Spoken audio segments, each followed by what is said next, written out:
Hi everyone, my name is Fons Jacobs and welcome back to another feature episode on the Band of Insiders podcast. This week is slightly different as I am recording this live from Buenos Aires, Argentina.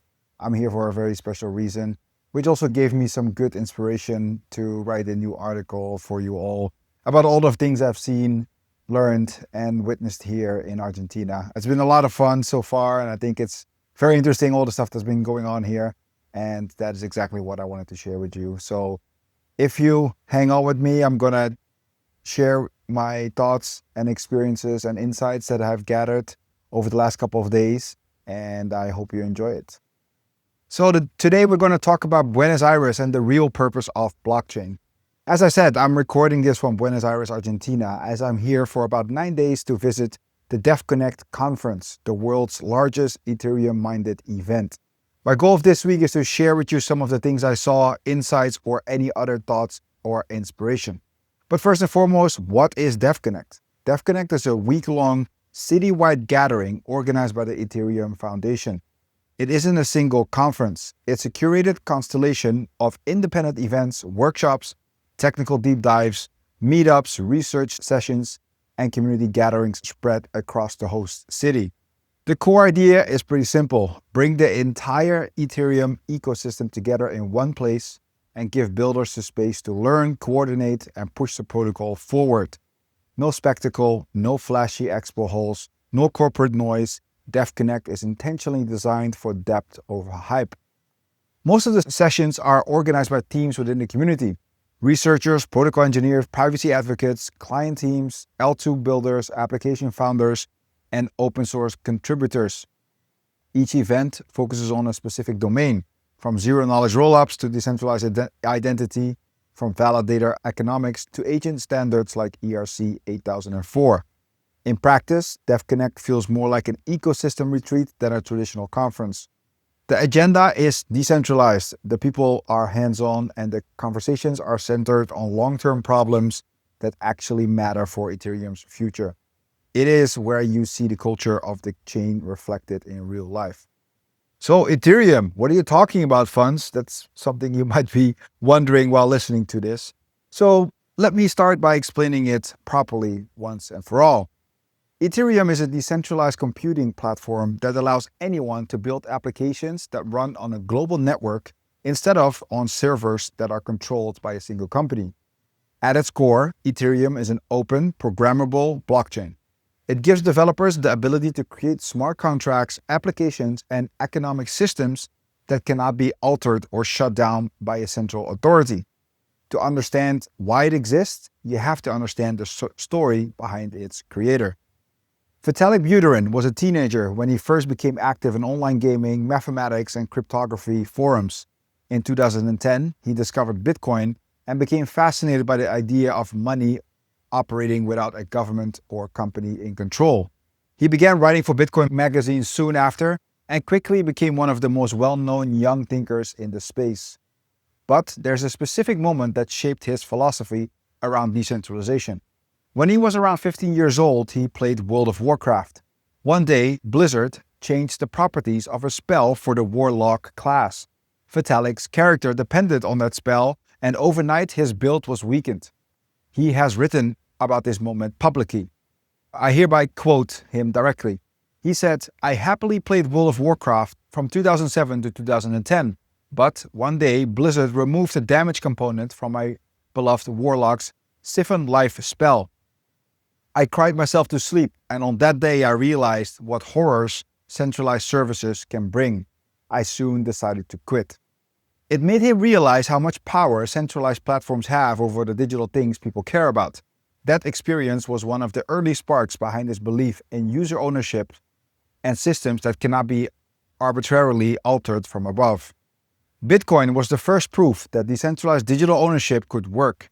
Vitalik believed the internet needed a general-purpose, programmable blockchain, a system where developers could build applications that run on a network, not a company. Something open, neutral, and resistant to unilateral control. In late 2013, at just 19 years old, he wrote the Ethereum white paper, proposing exactly that. The goal of Ethereum is straightforward: create an open, neutral, censorship-resistant base layer for the internet.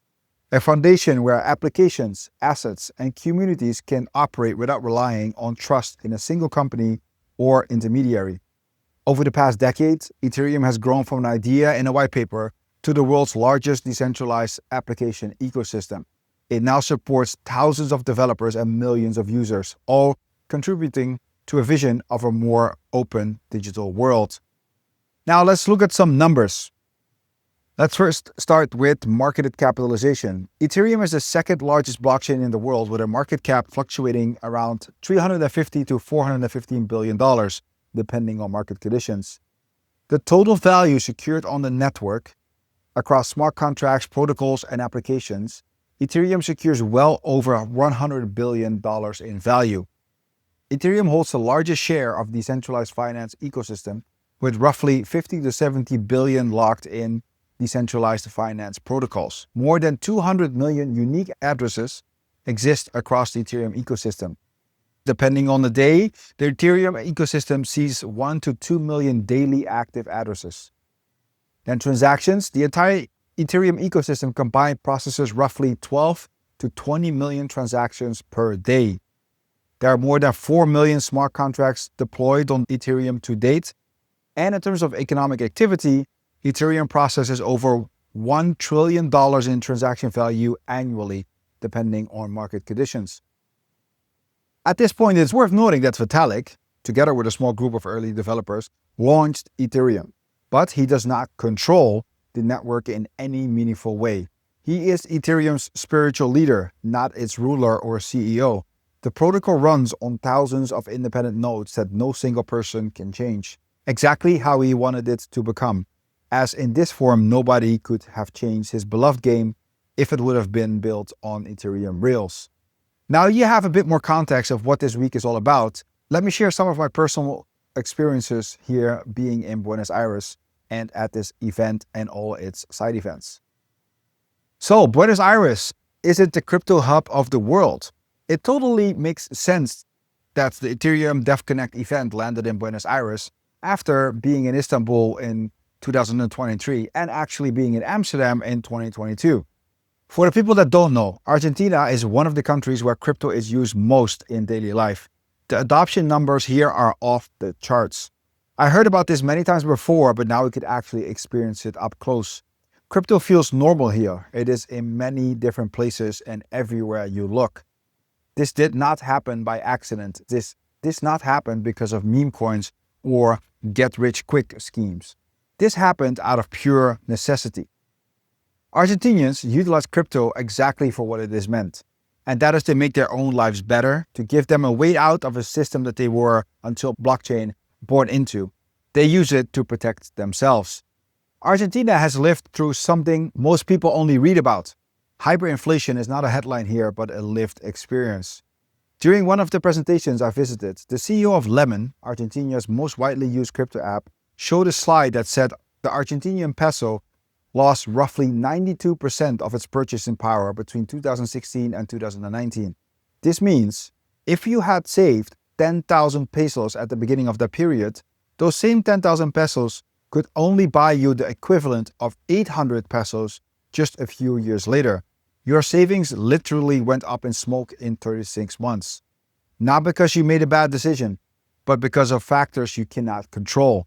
In order to protect themselves of this, the only option was getting US dollars, something that wasn't easy to get as well. This is the economic backdrop in which crypto adoption in Argentina makes sense. It is not speculation, it is protection. It is the search for a system where your money cannot disappear because someone else mismanages it. As it's one thing for me to share this with you as an outsider, I asked my good friend, ex-colleague and community member Rafael Costa about his experience and what crypto means to his country. I quote him, "Before the current government, Argentina was a closed country in many ways, including access to US dollars. You couldn't simply walk into a regular exchange and buy dollars. You had to go through black markets, pay unpredictable rates, and deal with a risky process where you could even lose all your money. Crypto became widely adopted because it solved that problem. It let people hold their own money, move into dollars quickly and safely, and do it without the government sitting in the middle. It gave them freedom. Over time, people started learning about other coins and use cases, and that helped the crypto space grow exponentially, along with several other factors. These are the reasons I will always preach about blockchain technology, because it has the power to change lives for the better. No matter the prices, this is far more than just an investment. So let me share with you my personal crypto story. How did I actually get so blockchain pilled? I will never forget the days in 2017 when I for the first time started buying/investing, if you can even call it that back then, in magic internet money. My thesis? Well, the internet is only becoming more important, so some form of internet money makes sense, no? Oh boy, I had no clue. I wish it clicked for me back then, but the honest answer is that it just didn't. I bought a bunch of stuff, sold everything when it all came crashing down, and didn't look again until 2021. I definitely regret that now. 2021 was the year that it clicked for me though, specifically when I was listening to a podcast about Bankless, where they had Chris Dixon as a guest. Bankless is a leading crypto podcast and newsletter created by Ryan Sean Adams and David Hoffman. They focus on Ethereum, DeFi, and open internet systems, and are known for making complex ideas easy to understand. Chris Dixon, on the other hand, is a general partner at Andreessen Horowitz and the leader of the crypto fund called A16Z. He is one of the most respected voices in Web3 and is known for explaining why blockchains matter for building a user-owned internet. So this was my red pill moment, so to say. I connected the dots in my head. Our lives are moving online, yet we own almost nothing there. If more of life becomes digital, we should at least own our digital stuff. The same rights we expect offline need to exist online. I thought, holy shit, and I never looked back. Since then, I've listened to every Bankless episode that they have released, which was the main content I consumed to educate myself on this topic. And oh boy, my conviction became even bigger.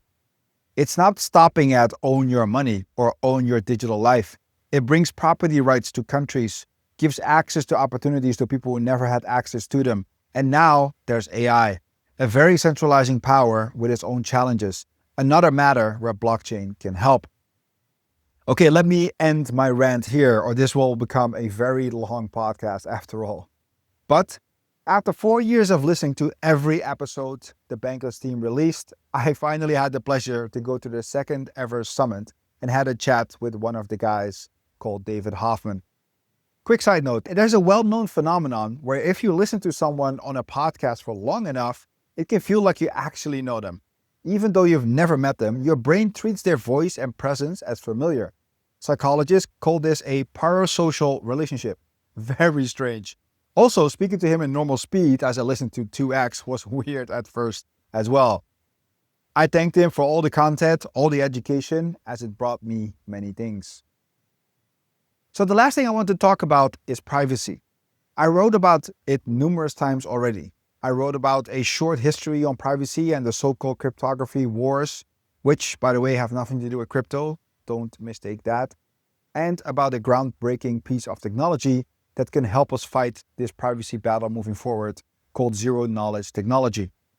My week started on Sunday, when I had the pleasure to visit the Cypherpunk Congress 2. The focus of the event was, obviously, everything privacy related.